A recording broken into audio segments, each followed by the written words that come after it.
You think dangerous stories only happen in spy movies? No.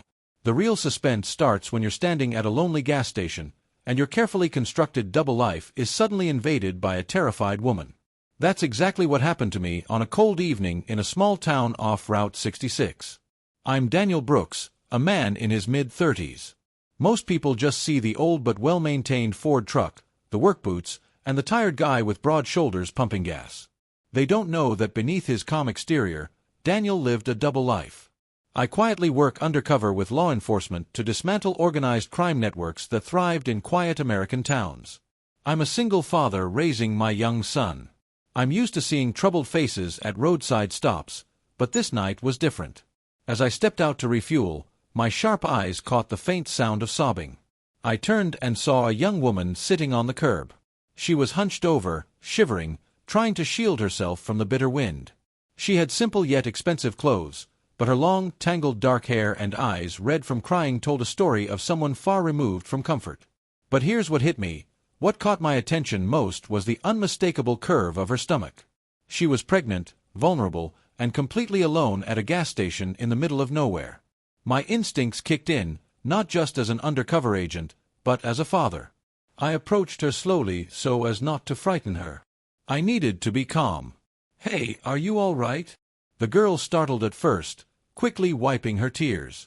She looked up at me, and that's when I saw the fear mixed with relief. She hesitated before answering, her voice breaking. I don't have anywhere to go."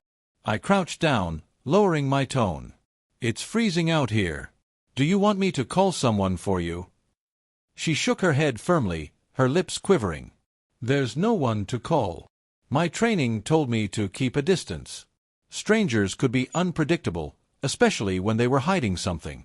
But something about her vulnerability and her belly made it impossible for him to walk away. I offered her a way out gently.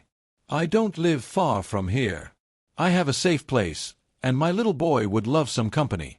You don't have to explain anything right now. Just don't sit out here in the cold." Her tears welled up again, but this time it was hesitation melting into trust. She nodded faintly. As I opened the truck door for her, she didn't just look hesitant. Daniel noticed her glancing nervously over her shoulder, as if someone might be following her. That small detail didn't escape me. She wasn't just lost, she was escaping. I let her into my truck, thinking I was only offering her shelter for the night. But I knew right then that the danger she was fleeing had just boarded a one-way ticket straight to my quiet little farmhouse. The drive back to my modest farmhouse was dead quiet, broken only by the sound of the heater humming. Her posture was tense. Her hand never left her stomach. She wasn't just sitting in my truck, she was waiting for the next disaster. I brought the danger home with me, but honestly, I didn't care. I just had to figure out who I was hiding her from. Finally, I broke the silence. "What's your name?" She hesitated before whispering. "Emily." Something in her tone made me sense she was hiding her full truth, but I respected her need for space. We pulled up. My 8-year-old son, Jacob, came running to the door. Jacob's bright eyes and full energy immediately changed the mood. "That kid is magic." He greeted her immediately with innocent curiosity. "Hi, who are you? Are you going to stay here?" She smiled, the first smile I had seen from her. "Maybe just for a little while," she replied softly. Watching that interaction, I knew I'd made the right choice. For one night, she was safe. The following morning, over breakfast, she was calmer. She thanked me for my kindness, insisting she didn't want to burden me. I brushed it off with my usual easy charm. No one's a burden in my home if they need help. But the questions were stacking up. Why was a pregnant young woman stranded? Why the constant nervous glance over the shoulder as if escaping someone? My instincts told me there was way more to Emily than she let on. What Emily didn't know was that my world was just as complicated. My quiet life was just a cover for the dangerous work I did dismantling crime networks. As I watched her, a tiny detail caught my eye, the way her face softened whenever Jacob laughed. And then I saw it. She lifted her hand to adjust her hair, and I saw a faint, raised scar on her wrist. I had to look twice. It was the kind of mark you get from being held back, from a severe restraint. She wasn't just a runaway. The scar on her wrist told a much darker story. This woman, the one my boy just gave a piece of fruit to, had been imprisoned. And I had a sickening feeling that the people who did that were closer than I thought. The sight of that scar was a punch to the gut. She was a victim, a target, and now she was sitting in my house. I didn't press her about the scar that morning, but I watched her every move. She was Emily, yes. But she wasn't just Emily. And I knew the truth was about to crack the fragile peace we had found. This woman was battling her own storm. She had grown up in unimaginable wealth and power, heir to a vast corporate empire. Her life was skyscrapers and boardrooms, not humble farmhouses. But here's the reality. She refused a strategic marriage arranged by her board of trustees. She chose love instead, a man who promised her a life outside the corporate cage. But that man abandoned her once he discovered she was pregnant. He wanted the empire, not the responsibility.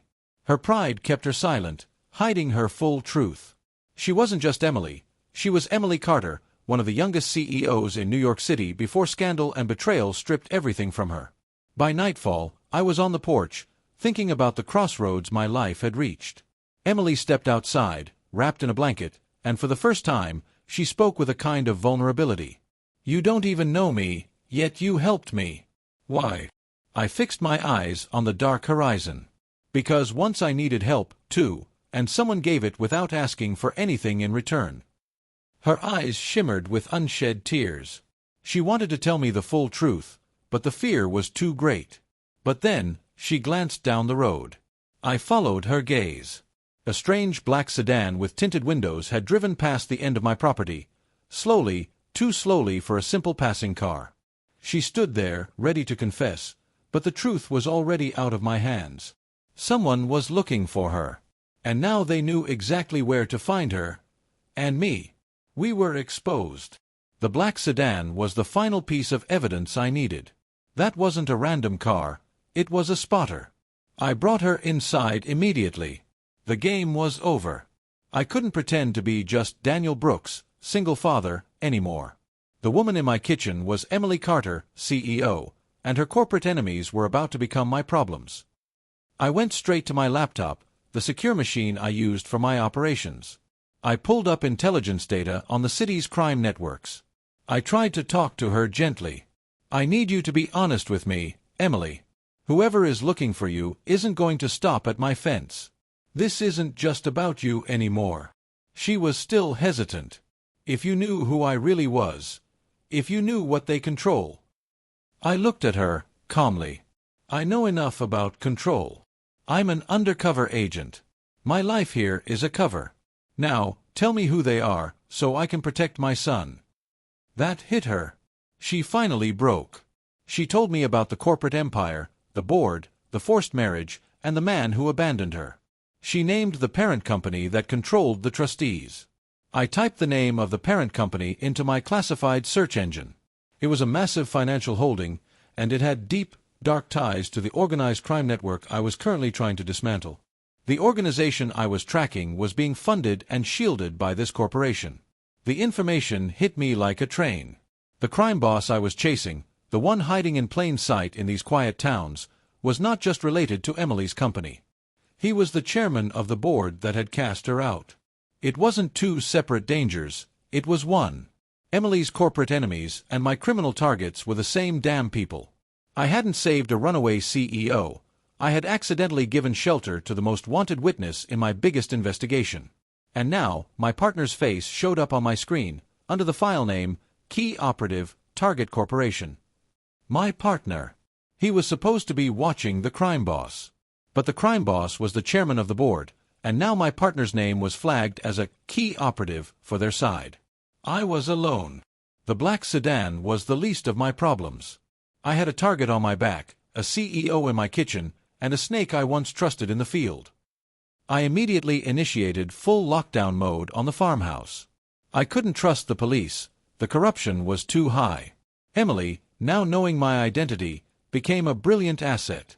She used an old encrypted satellite phone she had hidden to contact a former trusted CFO. She didn't have much time. The board is trying to use my unborn child as a corporate pawn. You need to freeze all my liquid assets. No. We knew they were coming. My house was compromised, and the risk to Jacob was too great. We had to move the battle from the countryside to the city, to the corporation's headquarters. We planned our escape under the cover of the approaching dawn. We were going for the data, the full financial record that would prove the chairman's criminal ties and Emily's innocence. I knew exactly where the company kept their most sensitive records. We were just about to slip out the back door when my secured monitoring device, the one I used to track the local networks, went haywire. It wasn't the black sedan anymore. It was an organized team. I heard the crunch of tires stopping abruptly just beyond my fence line. They didn't knock. They didn't call. I heard the sound of heavy boots hitting the pavement, and a man's voice, cold and professional, yell out, "We know you're in there, Daniel Brooks.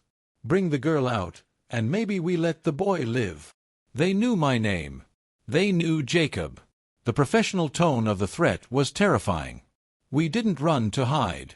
We ran to fight. I pushed Emily toward the hidden access tunnel beneath the pantry. I looked at her and said, "This is no longer a plan, Emily. This is survival. Go."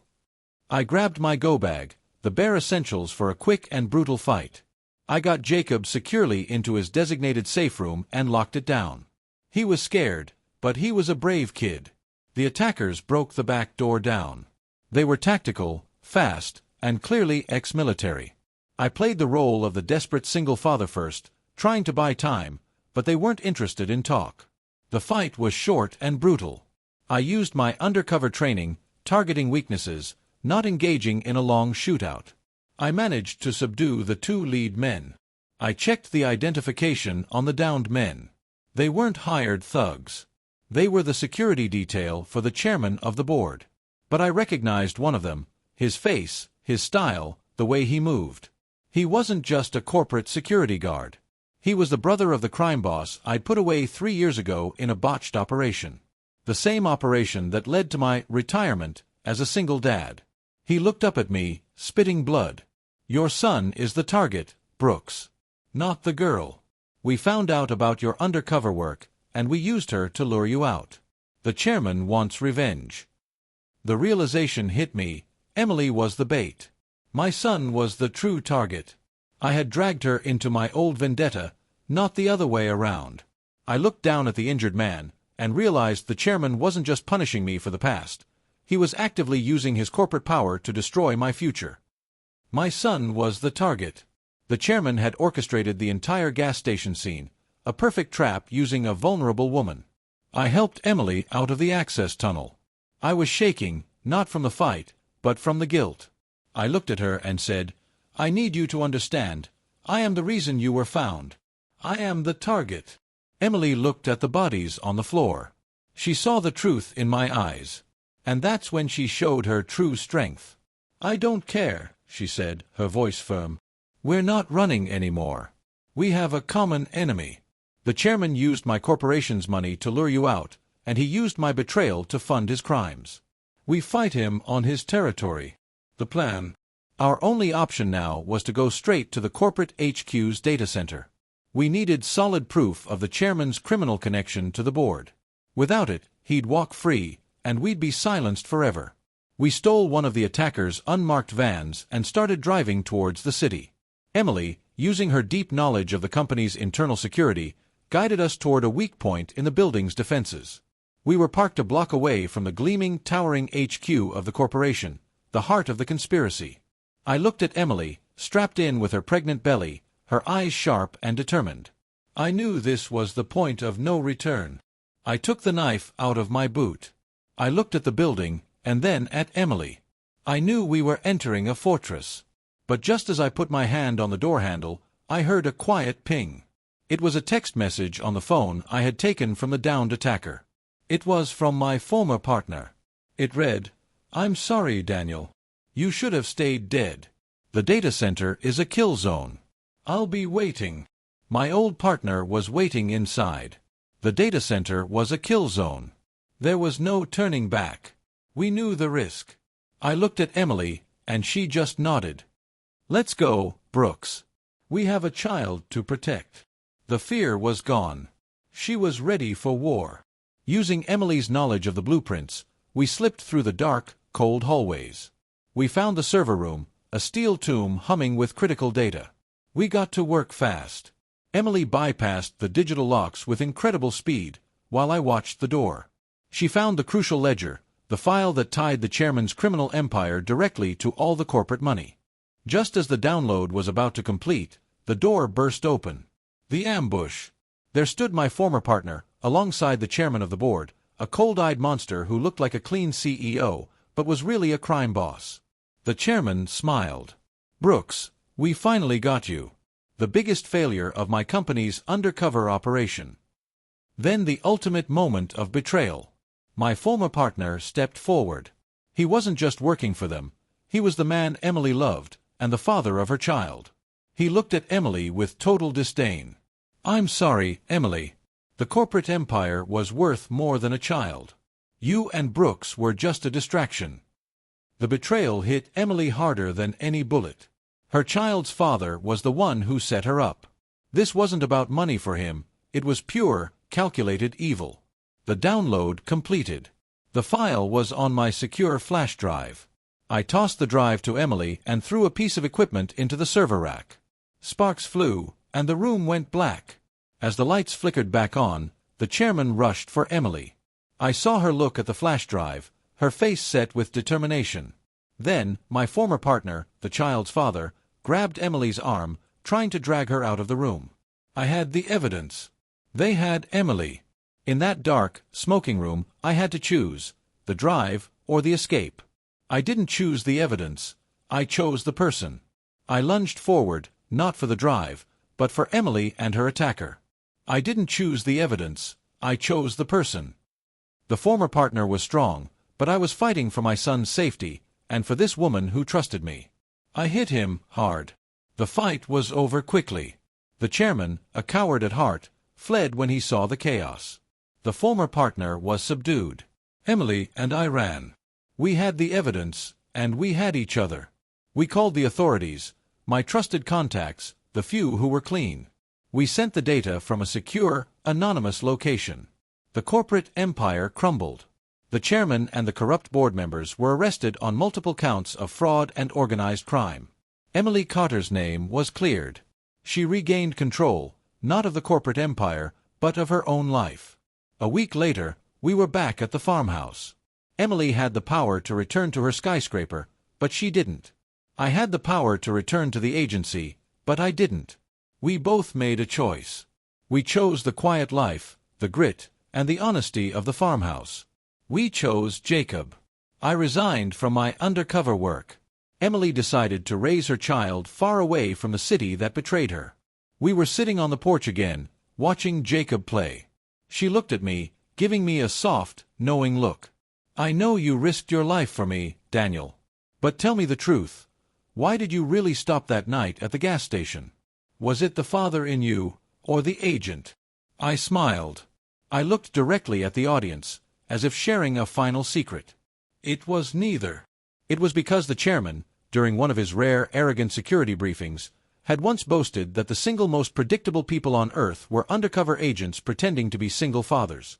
He said they would never, ever risk their cover for a simple, anonymous woman on the curb. I stopped because I had to prove him wrong.